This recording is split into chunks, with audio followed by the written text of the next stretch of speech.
Coming up, a special state election edition of Ipswich Today, with highlights from a recent webinar hosted by the McKell Institute. It provided an insider's look at the Queensland state election with views from former State Minister and ALP member for Ipswich, Rachel Nolan, now Executive Chairperson of the McKell Institute in Queensland, and Graham Young, Executive Director of the Australian Institute for Progress and a former campaign chairman for the Queensland Liberal Party.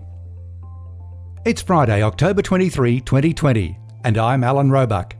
Welcome to Ipswich Today, which acknowledges the traditional custodians of the land on which it is produced and pays respects to elders past, present and emerging. This podcast is supported by Kinetics, people-powered web hosting trusted by Australian businesses since 1999.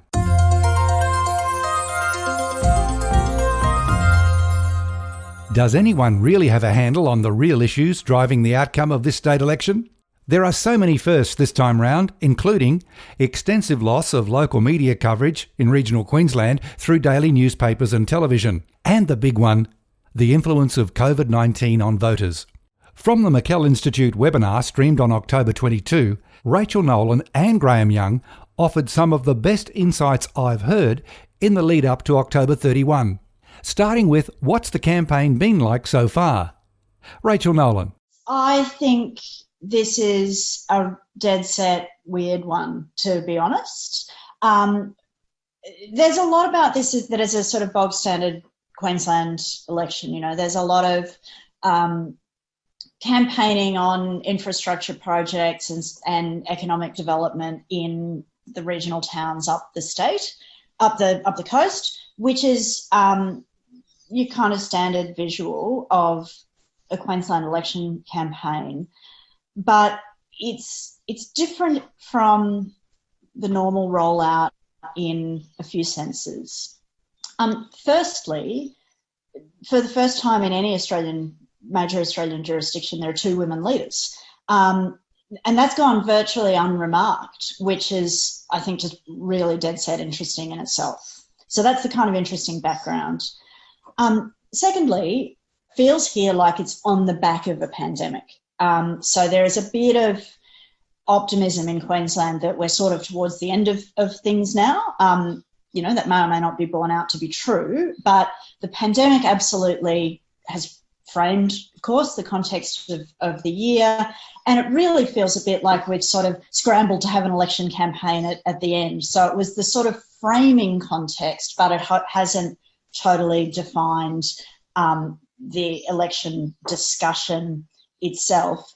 And the third thing that feels tremendously different to me is it's come just after all those news limited cuts in regional papers. So this to me feels like the first dead set Queensland social media election, and that makes many of the normal indicators about what are the issues, particularly in the regional seats, really hard to read. So my point is similar thematics, but a lot of unknowns in a way that I don't recall having experienced, in the 30 years that I've been watching Queensland elections.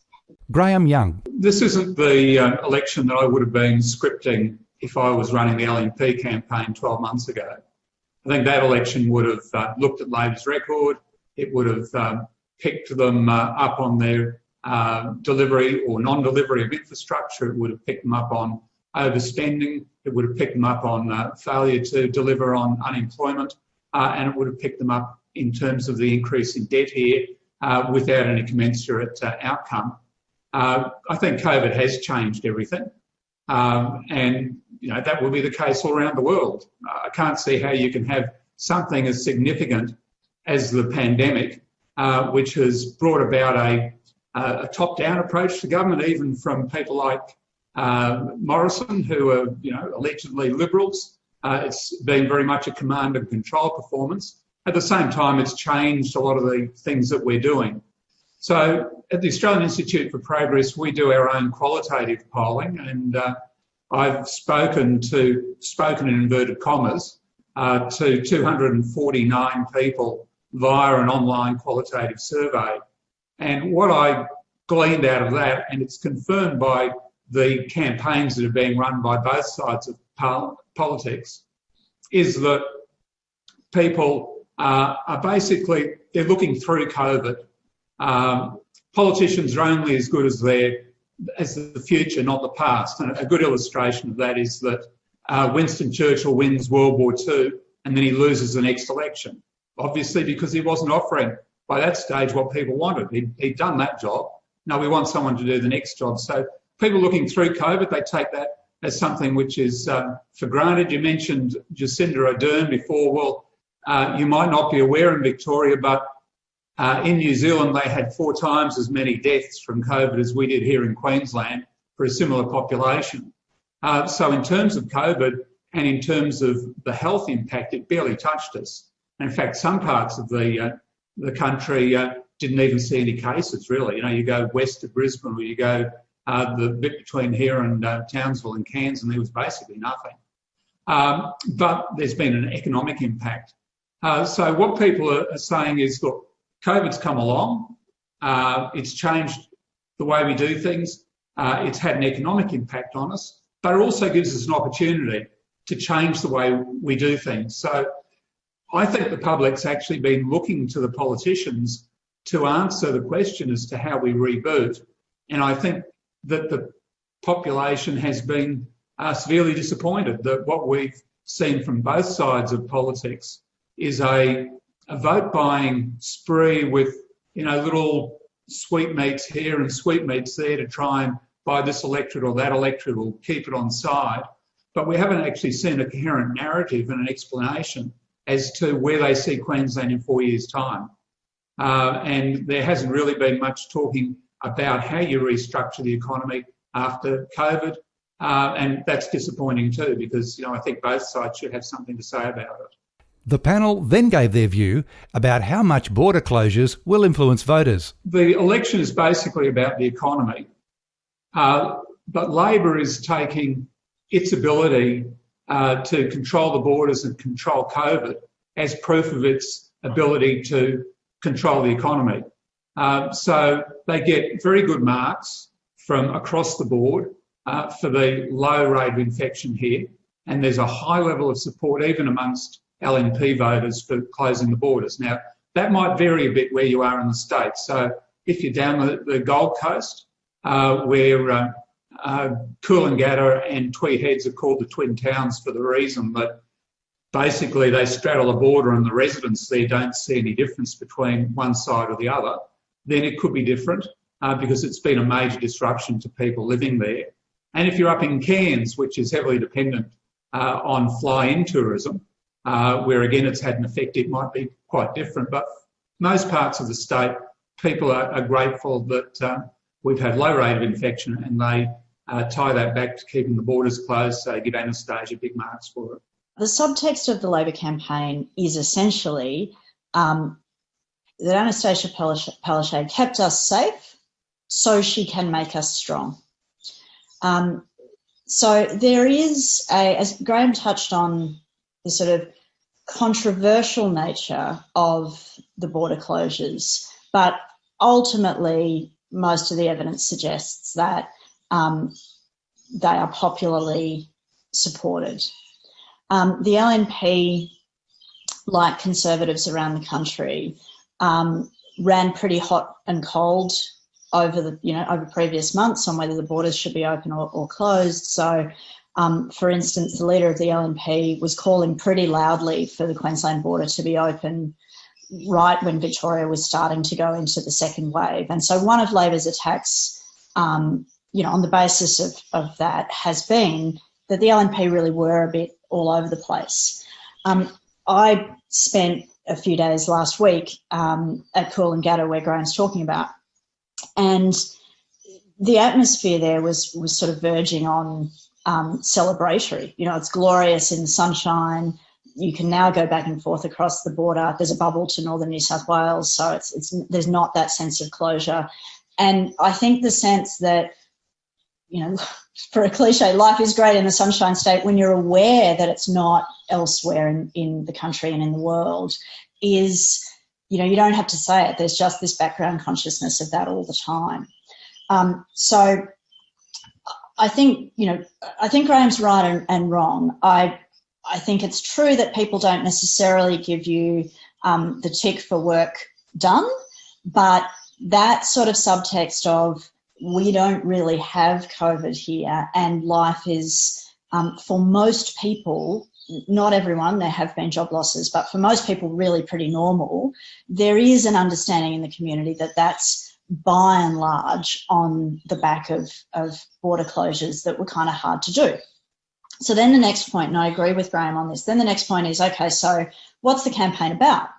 And the Queensland campaigns are always about economic development to a greater or lesser degree, and this one's about economic recovery.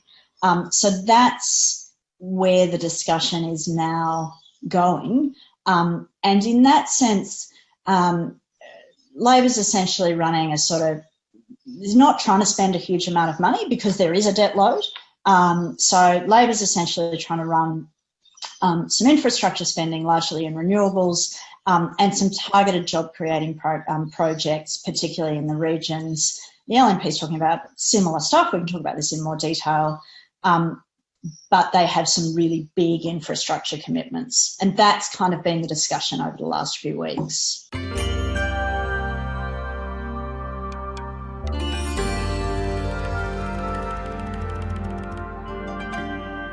You're listening to an Ipswich Today state election special podcast featuring highlights from a McKell Institute webinar streamed on October 22 with Rachel Nolan and Graham Young. The panellists gave their views on where the election is won or lost.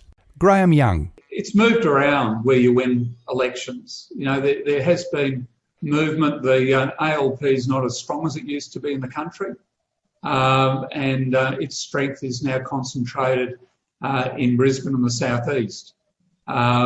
That wasn't always the case. So back in the 60s and the 70s, it was fairly even in Brisbane.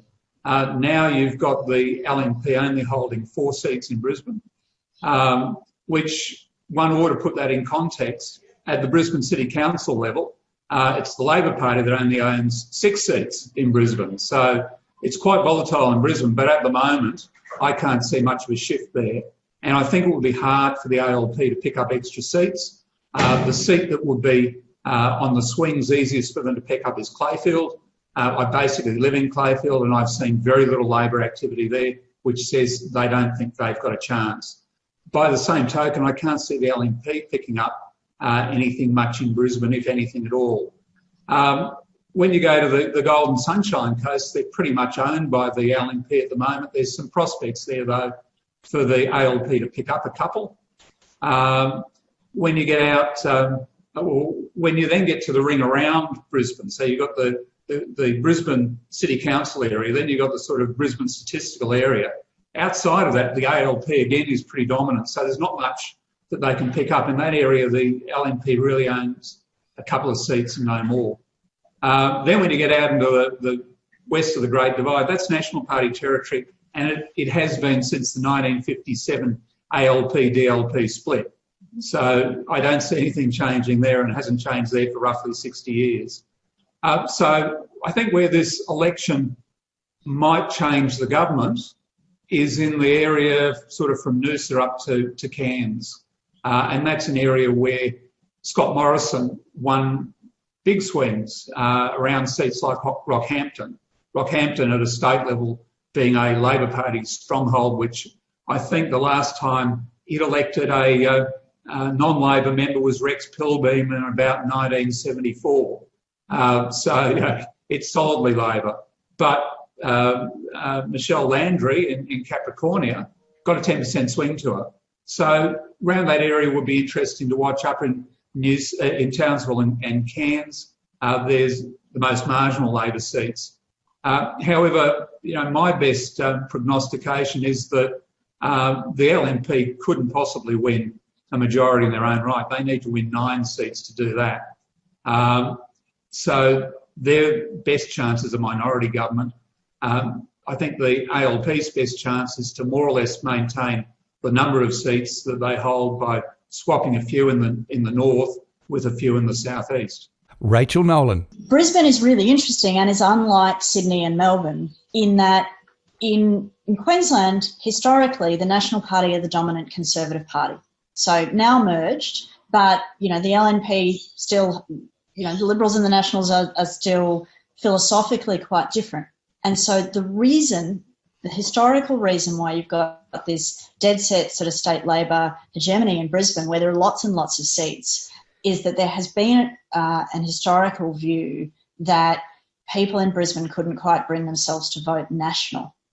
Now, and to some extent that remains the case. It really changed. Campbell Newman was seen as being the first Liberal Premier of Queensland, but was then sort of such a disaster that we lost a whole bunch of seats in Brisbane in 2012 and sort of thought, oh my gosh, the electoral dynamics have really fundamentally changed. And lots of people thought it's going to be very hard for us to win back seats in Brisbane once the Libs get established.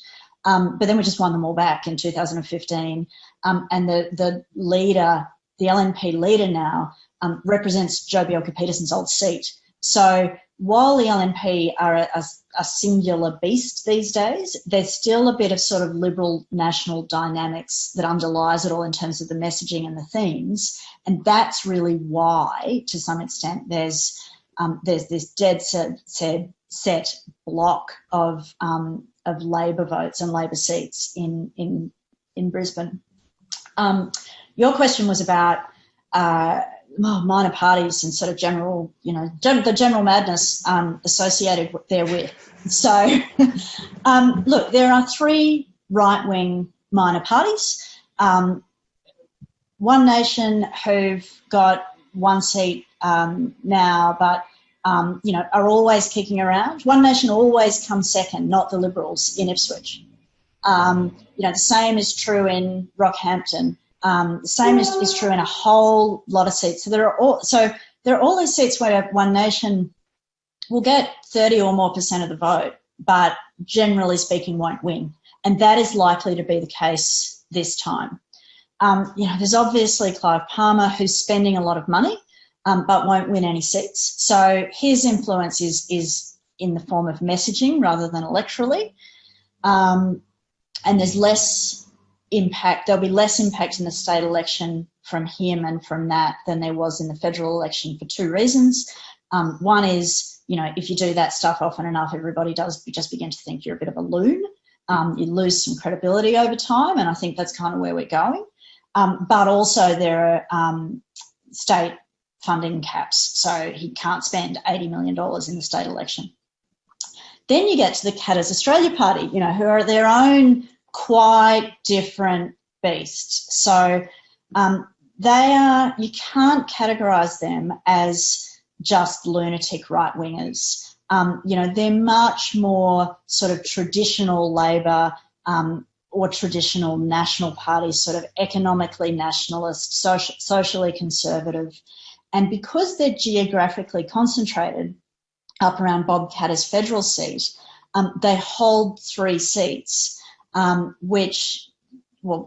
of which they'll most certainly win back, and the third they may well. So they totally come into play in the event that there's a minority, that we end up in negotiations around a minority government.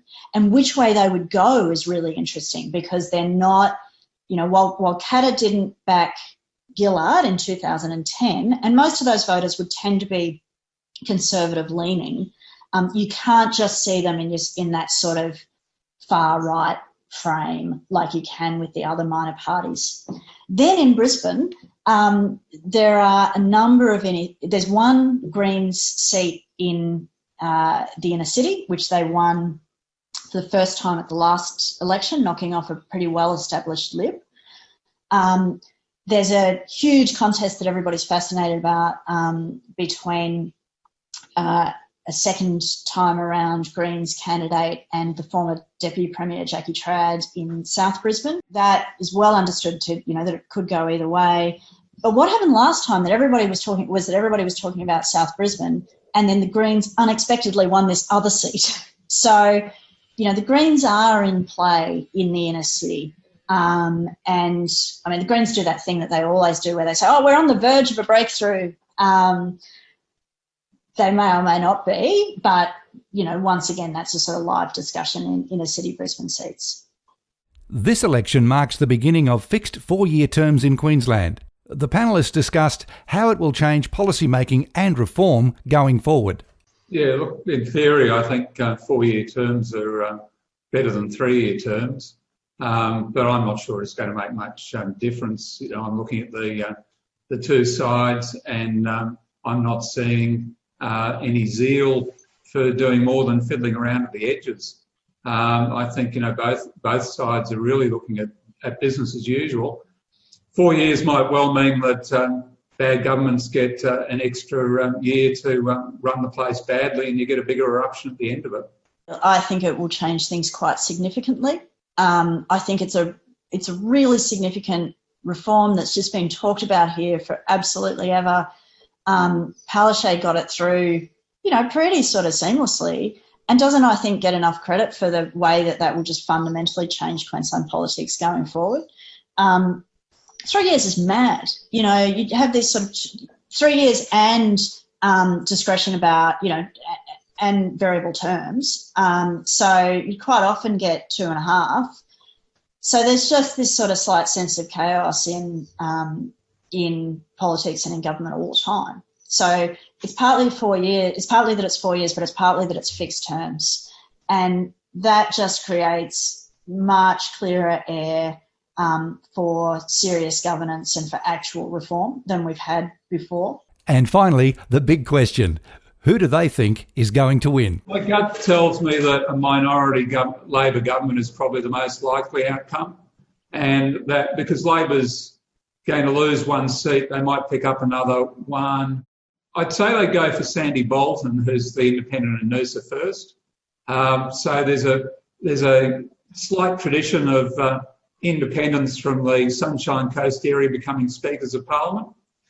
Peter Wellington, the member for Nambour, having been Speaker for a period of time there. So that would be their first option, I would have thought. And then after that, they'd have to see whether they could either bring Katter or the Greens over the line. I'm assuming that One Nation might hold their one seat in Parliament, but that's by no means certain. It's a seat that Katters could take or the LNP could take, so who knows whether One Nation will be there. But I couldn't see Labor having any sort of arrangement with One Nation, but you know, I could see them having an arrangement with Katter. So, well, no, you just have to say, look, we'll support you on money bills and motions of confidence. You don't have to be part of the government, and you know we have plenty of minority governments on that kind of basis. But you know, they've got more to play with there. Whereas the LNP, so Labor's got to lose a few more than I think the LNP have got to win to be in the same sort of bargaining position when it comes to minority government. I really find it very hard to say, to be honest. My bones say Labor majority government, because it's been for two reasons. It's been a pretty solid government. The pandemic has dead set been managed well, and through the campaign, the Premier has rolled out a not overly ambitious but quite strategic and well-targeted economic plan, and she just looks confident. So therefore, you know, I say that's where you'd be likely to land. But as I said at the beginning, in sort of social media land and whatnot, it's really hard to read. So I would go most likely Labor majority government with majority of up to about 5. Next most likely Labor minority government.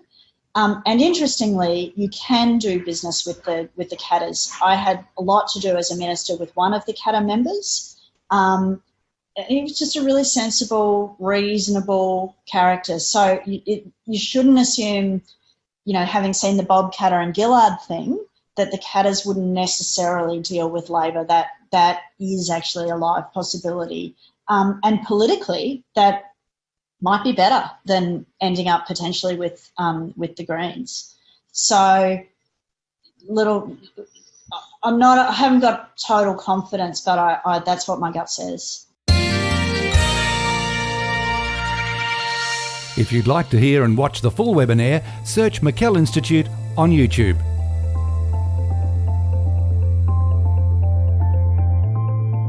Ipswich Today is supported by Kinetics, people-powered web hosting trusted by Australian businesses since 1999. This podcast is also listener-supported. If you like what you hear, please make a once-only gift or regular donation to help keep it online. Just go to ipswichtoday.com.au and click the donate button at the bottom of the page.